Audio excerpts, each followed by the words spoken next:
Would you give up your American passport for a Dutch one? Because renunciation of US citizenship is a serious and irrevocable act.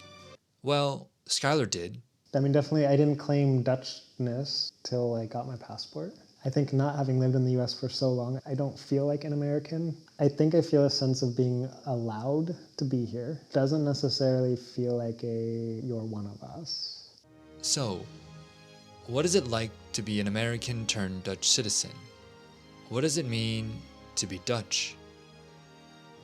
Well, thank you so much for joining me today, Skylar. Today, we'd love to talk to you about identity. When I think about identity, it's a big word for me because it's something that I've always searched for. Who am I? Where do I come from? Where do I want to go?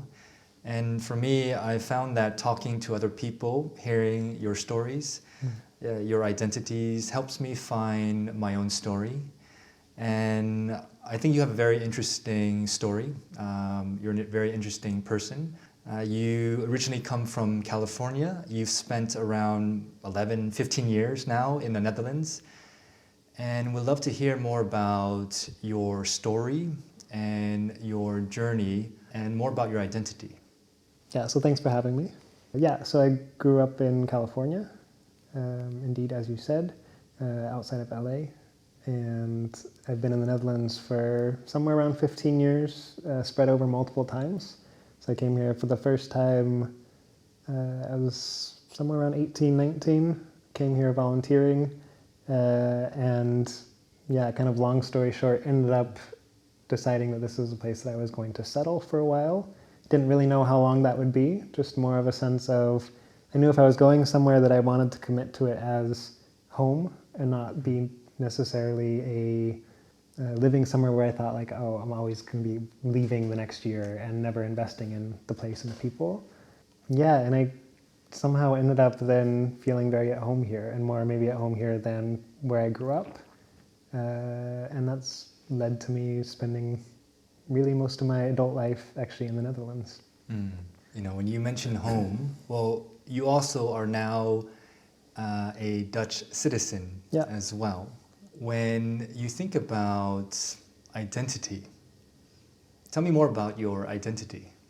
Yeah, I think I tend to think of kind of having multiple identities, not in the sense of like multiple personalities, but in the sense of having so many aspects of what makes me me or what makes a person a person.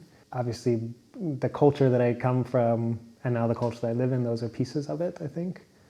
But I don't necessarily think of myself as American or as maybe even as Dutch.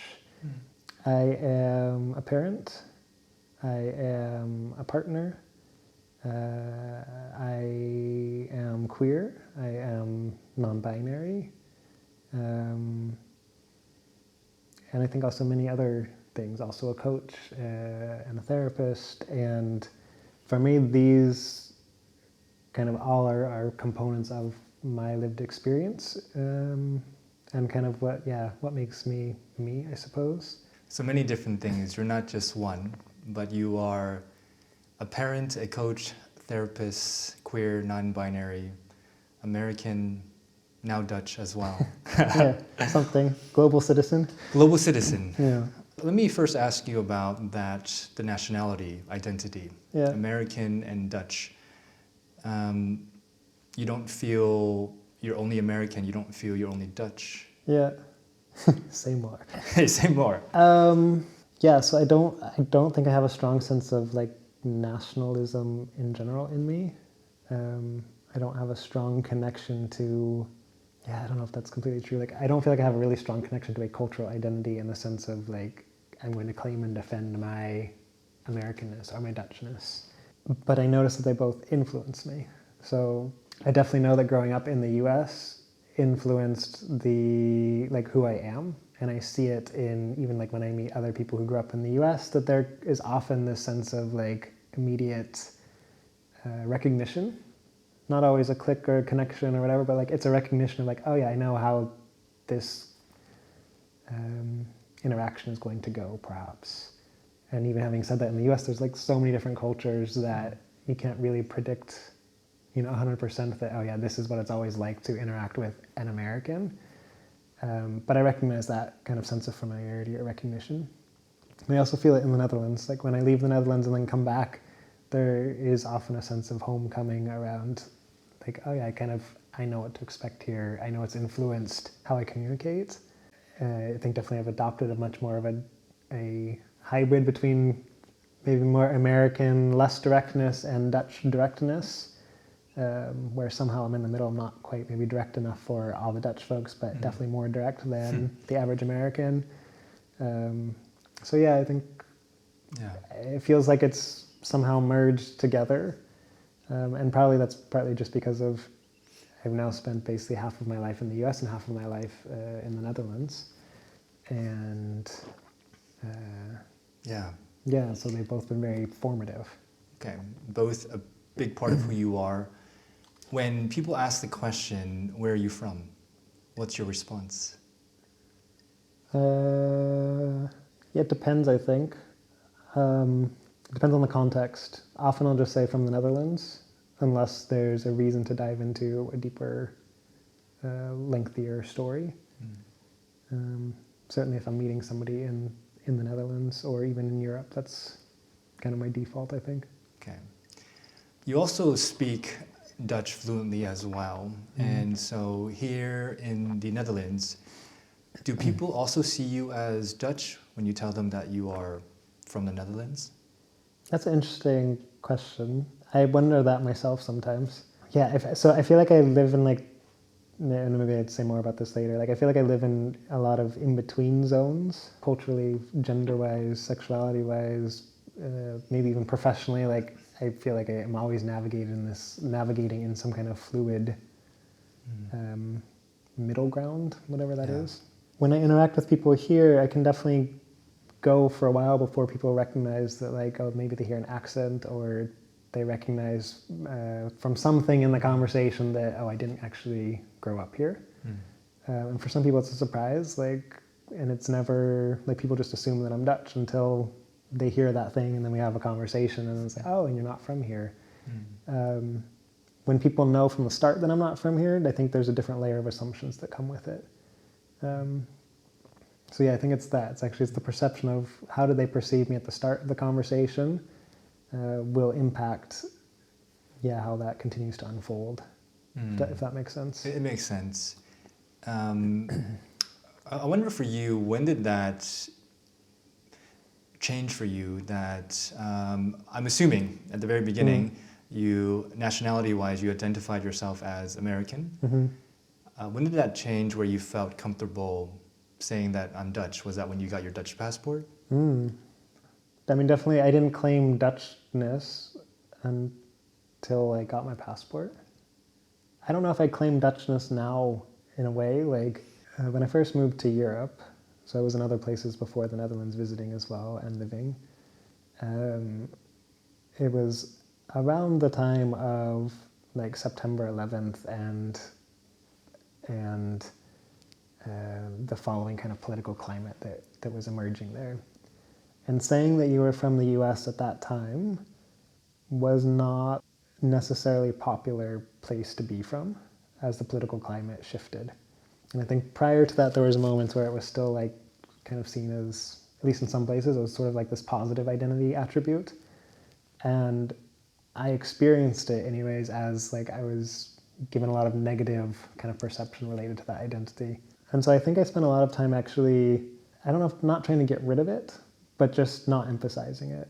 And I think at the point at which I became, so you fast forward a bunch of years, I've learned the language, I've been living here for many years, and I think switching identity or switching nationalities, because I gave up U.S. citizenship to be here, or to become Dutch. There was a sense of this was a hard won thing.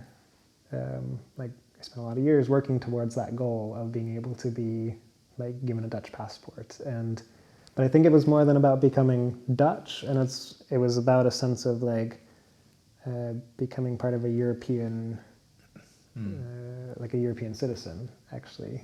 Makes sense. And when you think about the fact that you are now a European citizen, how does that differ the feeling of being a European citizen versus being an American citizen? Is there a difference? Yeah, that's the thing. I don't know how different actually at the end of the day that it is. There probably is some extent to where I probably have a little bit more pride around being like if I were to say that I'm from here, from the Netherlands, or a European citizen, I probably feel more pride around that than I would around saying that I'm an American. I think not having lived in the U.S. for so long, I don't feel like an American, but I recognize that I have been shaped by that culture, by that place, by the people, and that there's still a connection there. So I don't feel like it's like trying to cut off my roots or pretend that I didn't come from there or pretend that that's not actually a part of me, because it is. Yeah. In some ways, I can relate that Americanness. While there are many parts where I feel proud of it, there were parts of the world when I was traveling where I felt hesitant to say that I am American, especially in the Middle East. And when people assumed that I was Korean or Japanese or Asian, I just took it as it is, because of the fear that, hey, maybe it's a good thing I don't reveal that I'm American. Yeah.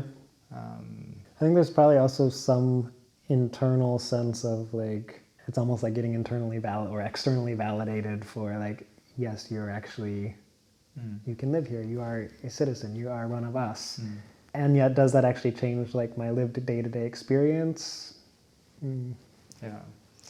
And now that you are Dutch, you have the Dutch passport, do you've been here like 15 years, feel accepted by the Dutch society as being Dutch? I think yes and no. I don't know how much of it is external, how much is internal awareness of not having grown up here. My Dutch is good, but it's not perfect. Like I still feel it's easier to be fluent in English than it is in Dutch.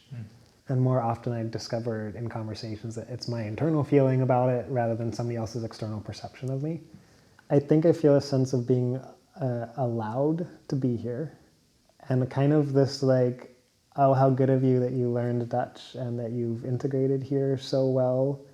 But it doesn't necessarily feel like you're one of us. So I think I always have some sense of this isn't actually my like home culture, but it is my home for right now. And I do feel at home here, and maybe more at home here than I would anywhere else like in the US. But it doesn't feel like a complete acceptance in this like, oh yes, you're definitely one of us. It's more like you've kind of earned the right to be, you're allowed to be here, accepted here, or allowed to be here, tolerated. But there's still a level of distance perhaps that I experience. So I kind of always feel like I'm in this borderland of you can be here, but you're also not from here. And you mentioned home. Yeah. Where is home? Wherever I am. Yeah, the best answer, wherever you are. Yeah, I think I discovered this a long time ago. Like I do have a sense of, I do feel at home here in this country, but home for me is more like, where am I and where is my family? Where's my partner? Where's my kids? And where we are together, that for me is actually what makes home, more than a specific culture or location or anything else. Okay. Yeah, wherever your loved ones are. Yeah. Family, partner, it could be anywhere. Yeah. Last question is, if you had one thing to tell people, educate people about identity, what would that message be? Yeah, we as people are multiplicities. Yeah, intersectionality for me is a really important part of, I think, how I see the world, and this recognition of we have lots of aspects that make up who we are, and those aspects give us degrees of privilege or perhaps lack thereof. So being born white and assigned male at birth and And growing up in middle-class environment gave me a lot of access to resources for a long period of time that other lived experiences don't have access to. And so these intersections of all of our different parts of ourselves have a very real impact on our actual lived experience. And taking responsibility for the things that bring us privilege. And I think for me is this, like, as humans, we like simple stories. We like to bring everything down to labels and categories and man, woman, gay, straight, right, wrong, good, bad. And perhaps we're far more complex and nuanced than those simplifications actually give credit for. And so I would just say, like, let's make more space for each other in all these different expressions and identities. Well, Skylar, thank you so much for sharing your story. Yeah, thank you.